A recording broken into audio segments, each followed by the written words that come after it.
guys, welcome to Kima's Never Seen It. I'm Kima, and today the musical we're going to be talking about is Dreamgirls. I think I remember when this first came out, so the fact that I've never seen it, criminal. But I fixed that, I watched it, and let's get into what this musical is about based on the DVD cover summary. With show-stopping performances by a star-studded cast, Dreamgirls soars with the amazing story of three female singers who learn that anything is possible when you hold on to your dreams. Star-studded is right because Beyonce, Jennifer Hudson, Anika Noni Rose, Eddie Murphy, Jamie so like, why I didn't watch this, I can't answer that, but let's get into it. So to start off with the musical / movie, we start off at some kind of showcase or some kind of singing competition, and someone is backstage. They're looking for someone or some group to sing for this man named Jimmy Early, but it looks like no one's really interested in doing that. I've got the break of your lives. The great Jimmy Early is looking for some backup help tonight. It also seems a little suspicious that like a random man would kind of come up to you and be like, I have the opportunity of a lifetime for you. Sing background for this person. It does seem shady, so I can understand why people wouldn't want to go for it. But off of that, we're introduced to the character Dina. Dina comes to the showcase. It turns out that she's late. She couldn't get away from home fast enough. So they end up missing their spot, and she finds Laurel, which is another part of her group, and she's just like, we're not going to be able to go on. But some mystery man is back there and is telling the head of the showcase, hey, let them go on, blah, blah, blah, blah, blah. And he says they can, but they're going to go last. And then we meet the final Dreamette, Effie. So it's Dina, Effie, and Laurel. They're part of the group, the Dreamettes, and they're getting ready backstage. If you haven't heard the song Wannabe by Glorilla and Megan Thee Stallion, there's a line in there where Megan Thee Stallion says, you can get your wig turned around like Effie. You can get your wig turned like Effie. I don't need insurance because a bitch can't break me. Of course, I don't know what that means. I can only speculate based off what people are saying and what people are laughing at, but now I know what it means. Tina, it's so different. You're sophisticated looking. Come on! It's not a bad look. It kind of just looks like regular froze, but not exactly what they were going for. Nonetheless, they went out and performed. They did really good. They got the crowd up in hype and everyone loved their performance, but unfortunately they didn't win.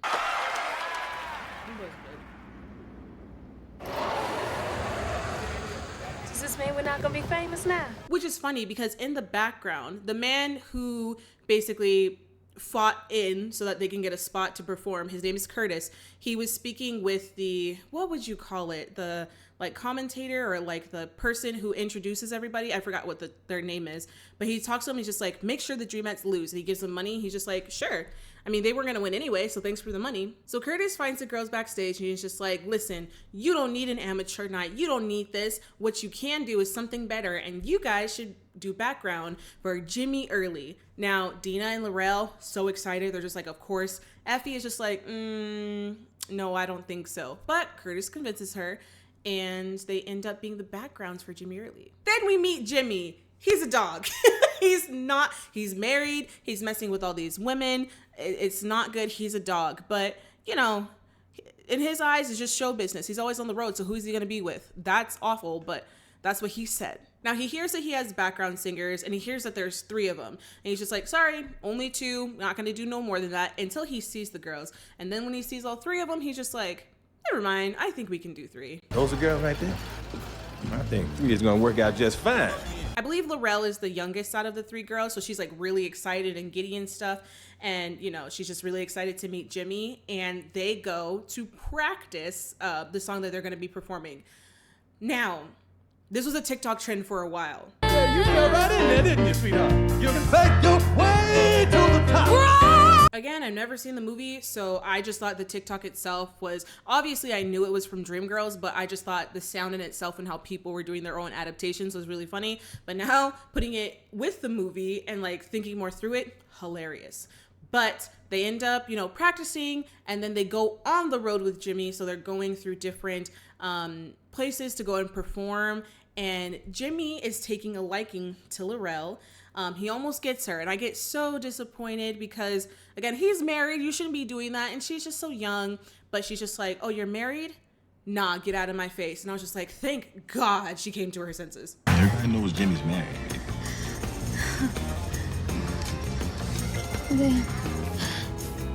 Then you get your married hands. Oh. Also, I didn't mention when Curtis said, "Oh, I'm gonna get you to sing background for Jimmy Early." He always just was just like, "As long as I'm your manager," and they accepted. So now he's managing them, you know, over what they're doing and how they're performing with Jimmy and all this kind of stuff. And even though he's their manager, Effie is taking a liking to him. The problem that I have with that is that yes, she's straight up with him and it's just like, hey, do you cheat on your wife the way Jimmy cheats on his wife? And then he's like, well, not married. And I don't like when someone feels the need to put others down in order to build them up. I think it was very unnecessary for Effie to be like, oh, do you like someone like her who's all skinny, or do you like a real, like that's, I don't like that. It's pretty tasteless. It comes up a couple more times in the movie, and like, it's like of the times, and it's stuff that people even say today. I just personally, I don't really like it, but I can continue not doing and saying things like that. I can't control others. Then Curtis proposes that Cece, which he writes songs for the Dreamettes, I believe that he's Effie's brother, that he writes songs for Jimmy. Jimmy's not about it. He's just like, no, I thought that song that you wrote for them was kind of boring and not that great.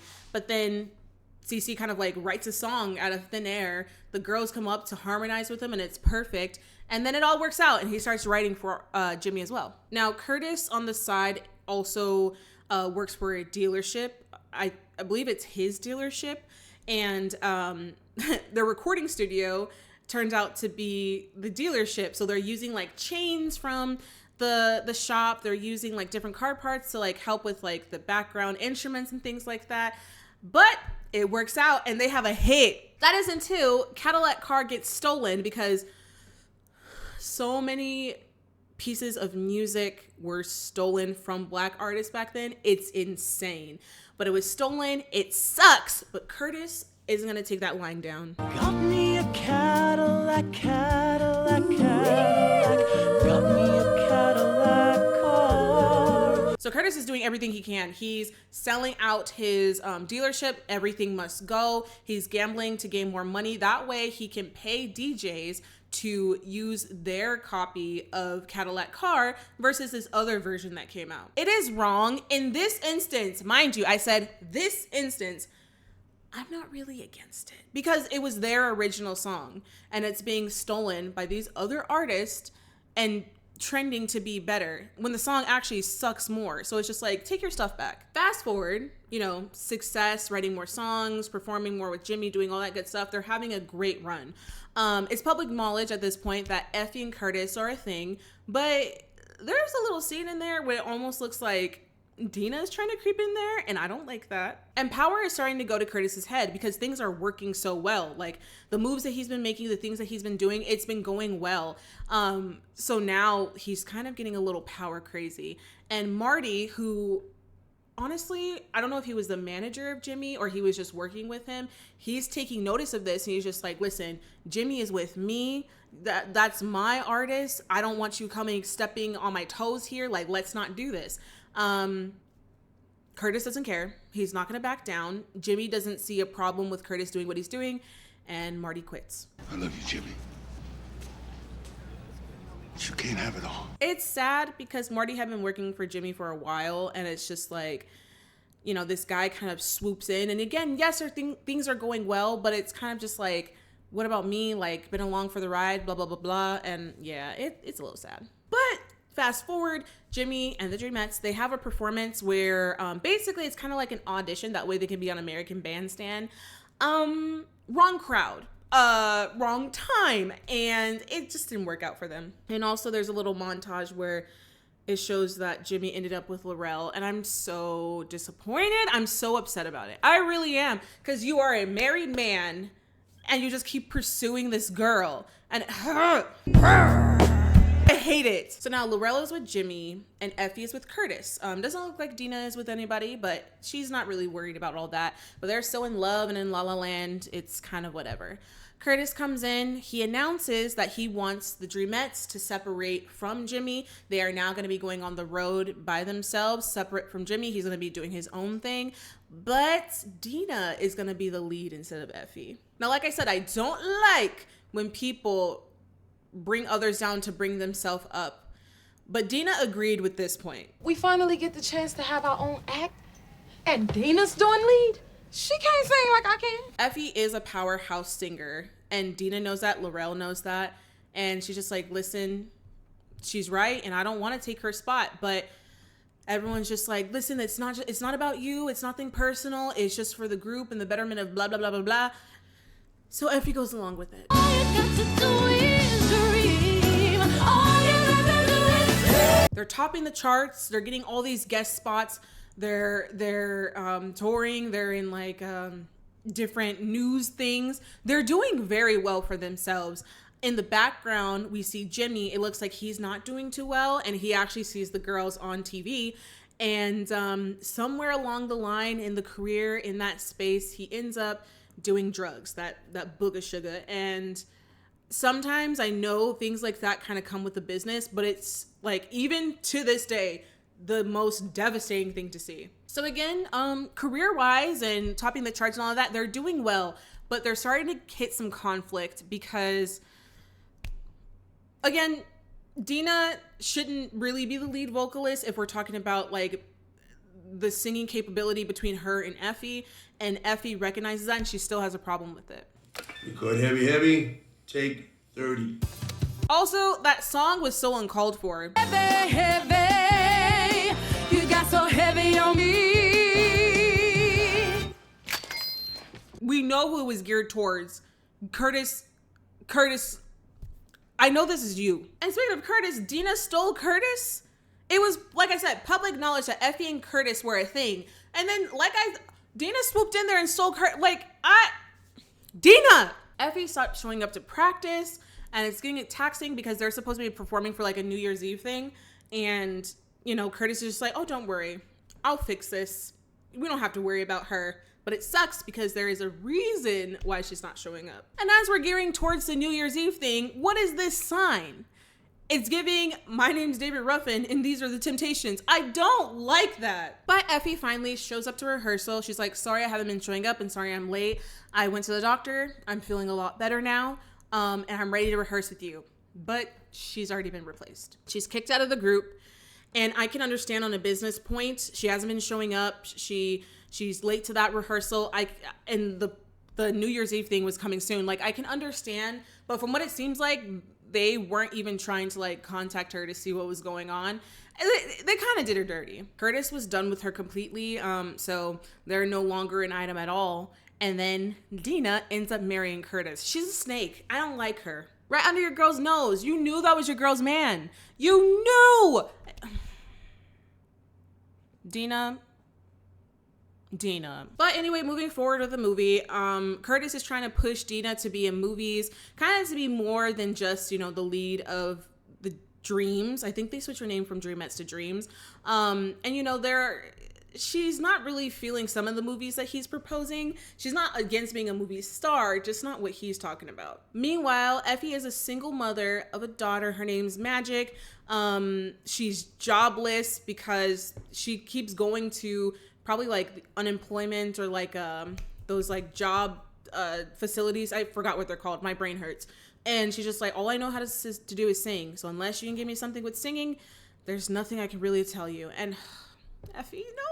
But she ends up finding Marty and goes to him for help. I mean, he was with Jimmy for so long. Pretty sure he has some kind of connection to be able to help her with, singing or getting some kind of gig. So not a bad move. Laurel and Jimmy are still together.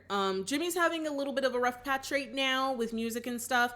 But Cece is still writing music for them. And they give it to Curtis. They're just like, what do you think? It's a new sound. I think this will be good for me. Curtis doesn't like it. And he's just like, thanks, but try harder. And unfortunately, Jimmy went from doing the booger sugar to some harder stuff. It's sad. Back to Effie. So again, she's with Marty. He's helping her to try to get some kind of gigs. She ends up getting one at a lounge that they also showed before that I didn't mention. I'm sorry. But, she's back to singing and doing what she loves, which is great. So that's good for her. you know, Curtis, I don't like what you did to her. Like, I'm still thinking about it. I don't like what you did to her. Then there was going to be a performance where all the groups under Curtis's label, Rainbow Records, were going to perform. I forgot their name, but it's basically the Jackson 5. Jimmy was going to be performing. Dina was going to be performing with the other Dreamgirls. And Jimmy's performance started off like slow and like soft. Then he got a little crazy. Jimmy got soul, Jimmy got soul, Jimmy got soul. Take it out.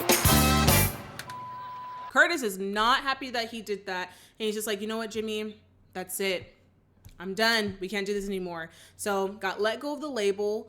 Laurel realizes that they've been together for 9 years. He never divorced his wife, so she's just been strung along with him this whole time for no reason, when he's still singing to his wife in the crowd and obviously is still married to her, has feelings for her, and she just got tired. She's just like, nope, I'm done. And honestly, this all leads to Jimmy's downfall and his death. It's really sad because, again, Laurel has been with him for about 9 years. He's still married, so she has the rights over everything in regards to him, and she didn't let Laurel see him. I don't want to get too far into it, and I don't want to get on a soapbox, but take that as a message or take that as a lesson. Cece kind of blames Curtis for Jimmy's death, which I think it was just a pile of different things. Like, he didn't like his music. He let him go from the record label. Laurel left him. He already had this drug problem. He already was doing all this kind of stuff. So it was like a lot of things piled up on one another. But Curtis was just like, you know how Jimmy was. Like, this is not my fault. Whatever. And Cece's just like, you have no empathy, no nothing. I quit. I'm done. He goes to find Effie to kind of reunite with her and make music with her. And Effie isn't about it at first because, you know, they've been with Jimmy this whole time. Like, it's been like, what, probably 9 years, 8-9 years or whatever. So she's kind of just like, I want nothing to do with you. But he convinces her and they start to make magic again. They write a hit, but Curtis can't let her be on top and basically takes the record, remixes it to be a disco record so the Dreams can perform it, and does what he does and pays all these DJs and record companies to play their version instead of Effie's. Dina finally comes to her senses and realizes what Curtis is doing, and she's just like, you know what? I don't want this anymore. She calls up Effie and to like basically let her know what's going on. She had no idea and apologize, and she actually helps her too. That way they can collect evidence against Curtis. Curtis gets sued with proof of payola, falsifying records, all this stuff. And Dina finally leaves Curtis. Thank you. It's a long time coming. From what it looks like, she was kept in the dark about a lot of stuff and all the grimy stuff that he was doing. So I can forgive her for that. There are some things that I cannot forgive her for. But if she truly didn't know, which the movie looked like it kind of hid that fact that she knew anything well. If she didn't know, okay. And then the girls decided to go ahead and perform one last time as their final, you know, performance as the Dreams, and they bring out Effie. Curtis even sees Magic for the first time and realizes that Effie has been getting along just fine without him, raising Magic to be an amazing daughter. Fuck you, Curtis. And that's the end of the movie. And I like this movie. I will say, I think when it comes to musicals, I like them when they have a little more dialogue than just back-to-back song, which is nice. And that's what this one gave to me. I really like it. Plus, I do like music biopics. Like, I've watched The Temptations, I've watched Cadillac Records, I've watched The Jacksons and American Dream. I love movies like that. And I know this isn't necessarily one of those biopics, however you say it. But you know, there was some inspiration for different characters for different things. So, I like that kind of style. This movie got a 79% on Rotten Tomatoes. I will say, I think we can kind of keep that where it's at. Not a bad, I enjoyed it. I enjoyed it a lot. I know people always bag on Beyonce about being a bad actress. This movie specifically, maybe she just didn't have that many lines. I don't think she really did anything bad in this movie, but I also haven't seen many movies that she's been in. I've seen this and I've seen Cadillac Records. And from what I remember about Cadillac Records, she didn't have too many lines in there either, but I thought it was fine. It wasn't outstanding acting, but it was fine. But all in all, I think that this is a good movie. I would watch again. Maybe pay attention a little more. Maybe there's some stuff that I missed. But, you know, it is what it is. But this is the end of my video, you guys, and I want to thank you all for watching this week. If there's something that you agree with, don't agree with, you want to see how good I did, or you have any movie suggestions for stuff that I should watch in the future, please leave a comment down below. Make sure to like, subscribe, share, comment, do all the things, and tell everyone you know about my channel. Still watching these movies, guys. I'm taking your suggestions. I will say that if you make a suggestion to me and it's not on a streaming service, I'm probably not going to watch it. I'm not renting a digital movie. The only way I'm going to pay for a movie is if it's a physical DVD copy or VHS if they ever bring that back. That's the only way. So if it's on streaming services, I will watch it. If not, we're going to have to pivot. Also, don't forget to follow me on social media. That's Kima J on Blue Sky and Kima's Never Seen It on Instagram and TikTok. You also can head to those pieces of social media and give me any movie suggestions there too. As always, I would like to express my gratitude and appreciation for you watching my videos every Thursday as soon as they drop. I know you do. You're waiting like 10 minutes before for a video to drop. Be like, Kima, where is it? Where is it? Where is it? But I know there's some of you out there who don't do that, but you're still here watching. And if you're wondering, I have more videos back there that you can check out. So go ahead, check them out. Let me know what you think. And don't forget to subscribe. But that's it for this week's video, guys. And I will see you back here next Thursday. Bye.